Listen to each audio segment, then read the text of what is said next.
3, 2, 1. Welcome to The Peaceful Truth, the podcast where we talk about feminism, feminist issues, and everything in between. You are joined by your co-hosts, Megan Hoharts and Kenzie Meekbeck.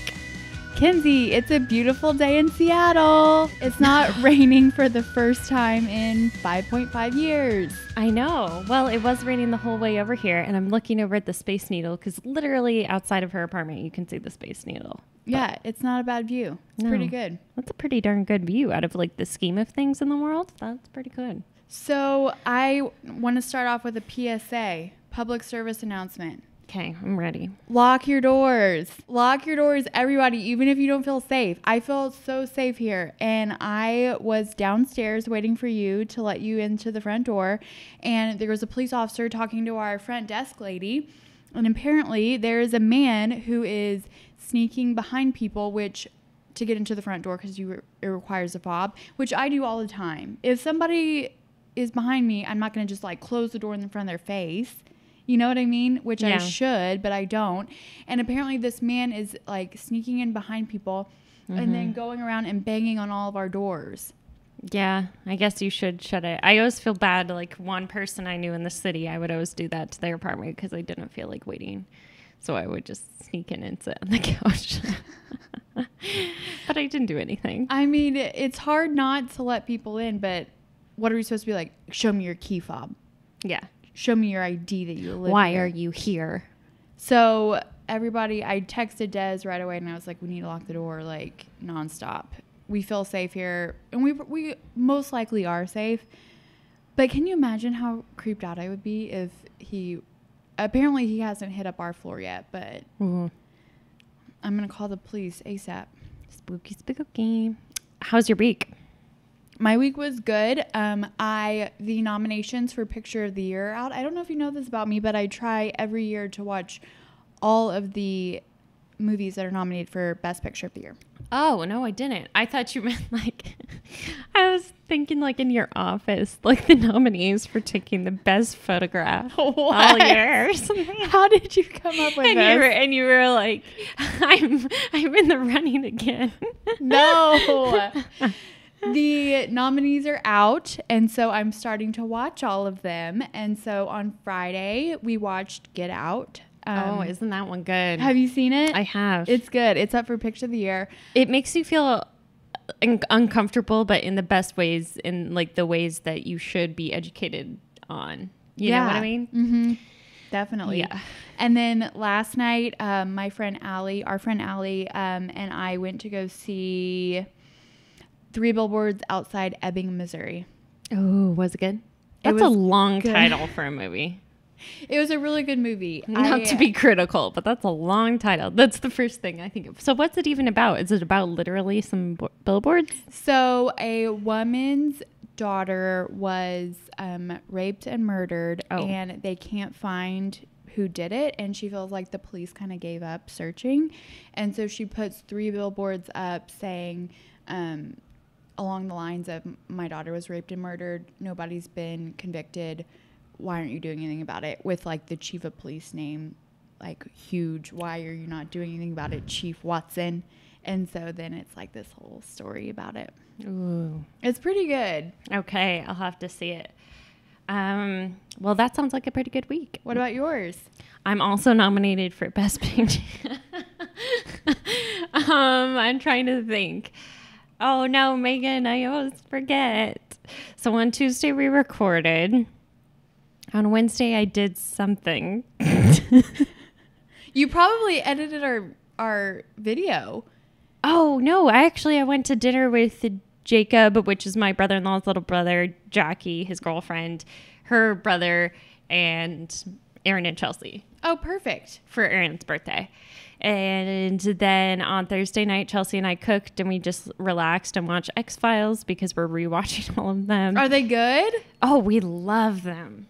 I don't think I've ever seen X-Files. Like the original? They're actually creepy. So do you watch them on Netflix or Amazon Prime? They're on Hulu, but I think they used to also be on Netflix. They were last year or 2 years ago when I first rewatched them. I should watch them. They're pretty legit. Yeah, and I'm just kind of like jumping in when Chelsea's watching them. She watches them a little without me, but that's fine because I've already rewatched them in the past. So I'll just jump in whenever she's there. And then Friday we had a girls' night and with some of our girlfriends, and we just sat and talked. And then yesterday, what did I do? I cleaned, and then I did research for our podcast today, and then went out and about in Kirkland. Oh, just out and just about. Out. I don't know what I'm doing. I'm just out. and then today we're recording the podcast. I'm not extra at all. I was just in Kirkland, just just hanging out by myself, minding my own business. I'm alone. Perfect. Like a creep.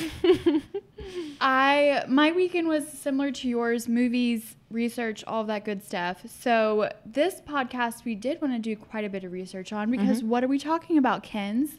I just saw your notes and it's basically what I read. Of course it is.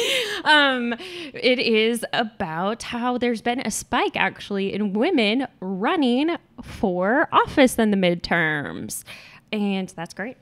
So I thought we would start off with some numbers. Yeah. And then I did a little bit of research on a couple of the women who are actually running.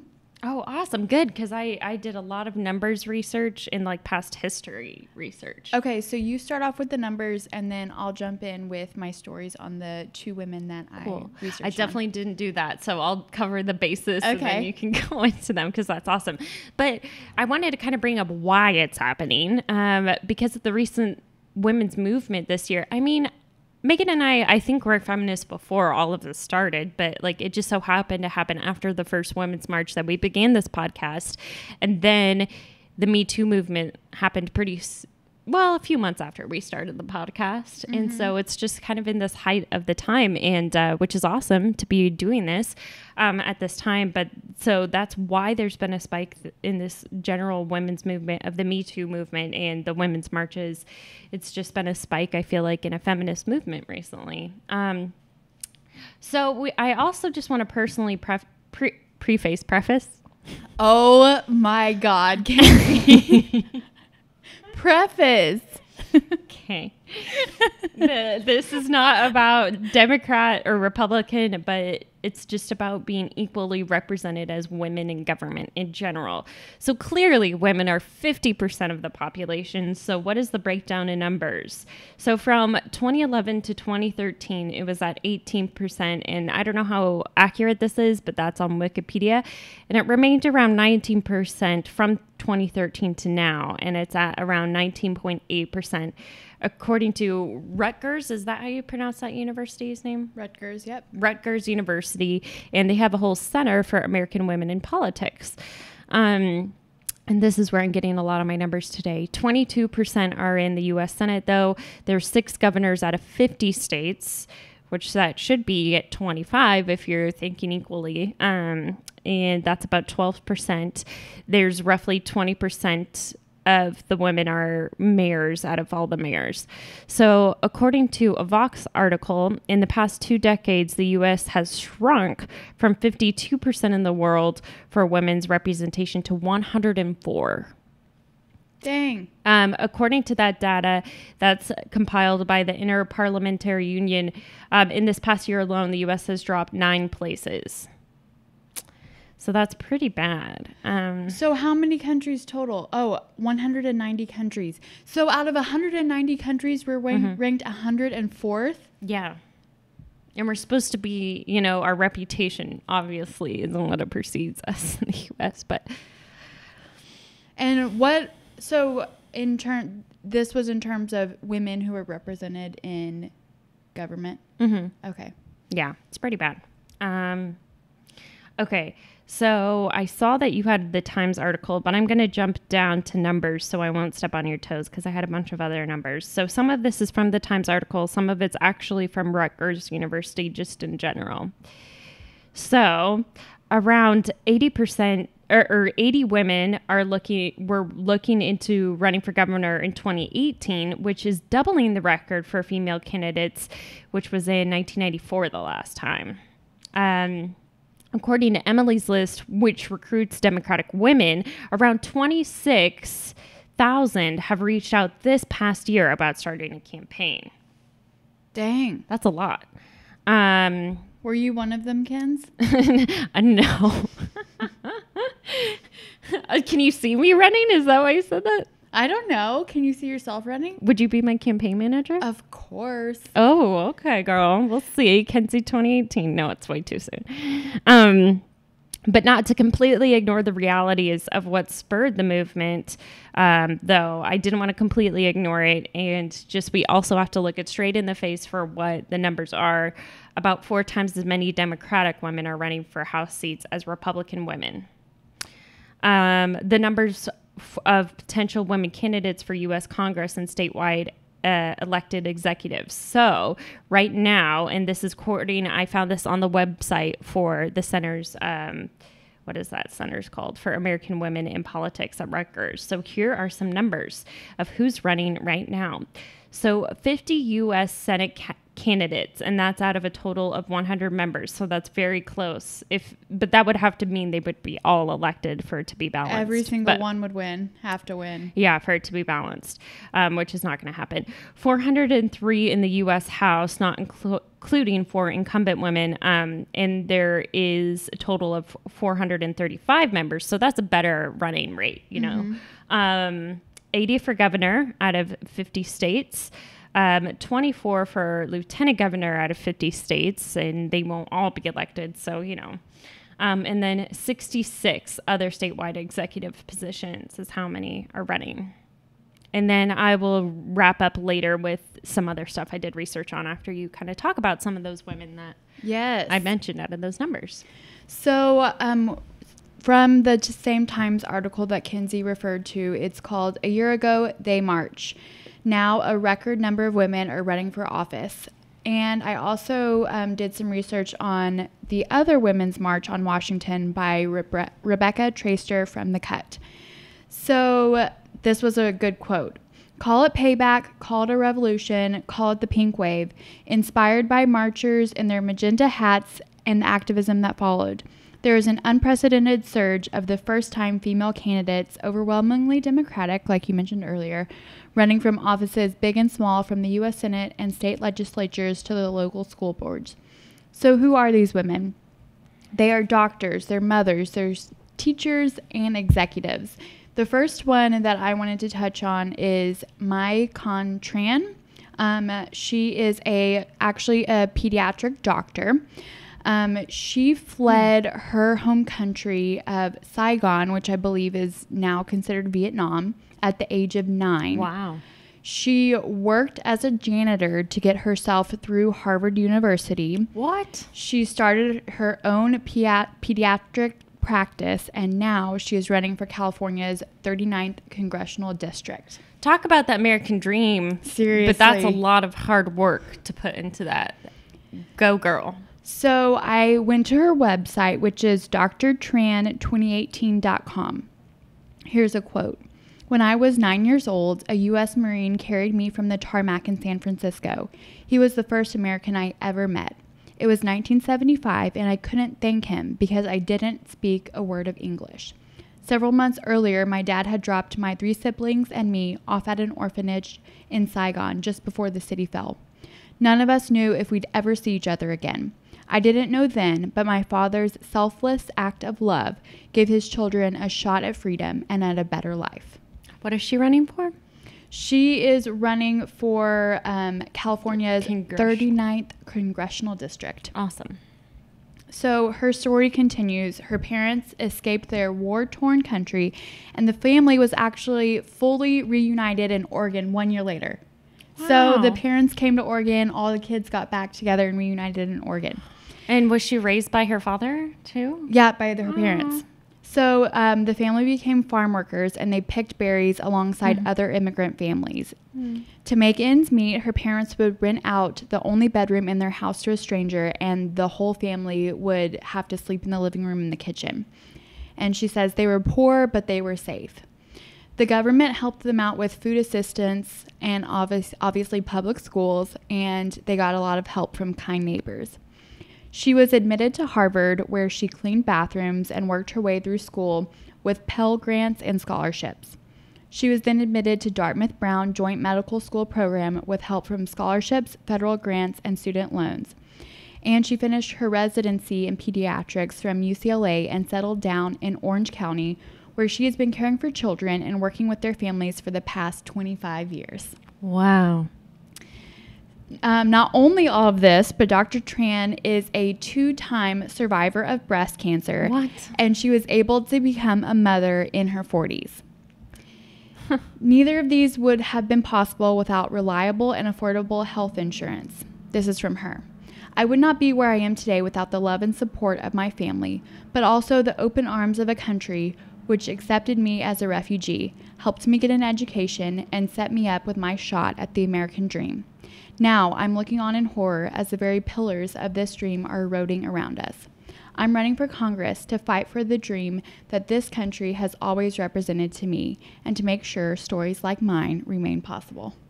Like, I'm getting like a tickle in the back of my throat, trying not to cry. I know. And as soon as I read this, I was like, this is a powerful lady.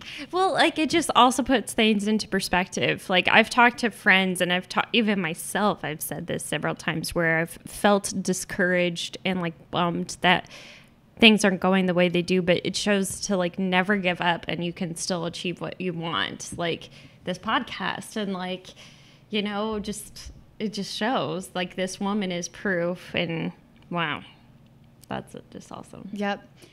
The next woman that's running that I did research on. I wish I lived in California. So we can vote for her. drtran2018.com for our listeners in California. Go read her platform. Oh, fun fact. We have a bunch of people in Tokyo that listen. What? What? Really? Yeah. What about California? Do we have at least one listener? I don't know. If so. But I was looking at the statistics, and like 7 or 8 times someone's listened to our episode in Tokyo. Shout out to our listener in Tokyo. We would love to have you on as a guest. Yeah, call in. We'll figure it out. The time difference confuses me, but we'll figure it out. So unfortunately, this next one is also in California, so we can't vote for her either. But is she also as much of a rock star? Yes. Wow. Her name is Tatiana Mata. She is a public relations professional and a military wife. So she is actually a native of Puerto Rico, and she moved to Delaware at a young age to learn English. Now, her and her husband, Captain Eugenio Mata, a bioenvironmental engineer at Edwards Air Force Base, and their son, Kevin, live in East Kern, California. This is a quote from her website. There's a big Latino population that needs to be heard. People are not inspired to go out and vote. I think that that's where we can make the change. We're hoping to inspire people to join the conversation. And her website is tatianamanta.com. There you can find her stance on the environment, healthcare, education, immigrants, veterans, and the armed forces. So go check out 2 of these awesome ladies. And this whole Times article was awesome. And on the cover was pictures of all of the women who are running. It's just amazing because it's, I don't know, it just shows like how our country was founded as a melting pot and what we can do, you know, if people are empowered. And I was also thinking, like, I was so inspired by these ladies and thinking, wow, you know, I vote, obviously, but I maybe don't do what I should do. And it inspired me to do more and to... Meghan for president. And then I started thinking, like, you know, maybe politics isn't what I strive in or what my future holds for me, but maybe this podcast is, you know, because even if we have 5 people who listen to this episode, hey, guess what? There are 5 people that get to hear about these awesome women that are stepping up and running. Yeah, and whether it's men that can empower their ladies in their life or women, and hopefully But I think it's good that we do content that might inspire. And I just want to like also say, like, if you're Republican, I don't want you to feel isolated at all. If those are your viewpoints and those are important to you, I encourage you to be like these women. And if you're a lady, and to go out there and run and figure out what it takes to do this, empower all women to fight for their dreams. And if you have different viewpoints than these women here, you should also go for it, Yep. Be inspired. So if you are interested in getting involved either in politics or even running one day, I wanted to give you some resources to look at on how to become more involved, because even though we probably might not inspire the next female politician, maybe you're interested. Okay, so how to run and how to look for things. So there's several resources out there. A lot of it's actually on that. There's a lot of good things, not all of it, obviously, on that CAWP website on Rutgers University. So there's several programs out there. So there's Ready to Run, which is a national network of nonpartisan campaign training programs, which is committed to electing more women in public office. So besides Ready to Run, there's also New Leadership, which is a national nonpartisan program to educate college women about politics and leadership and encourage them to become effective leaders in the political arena.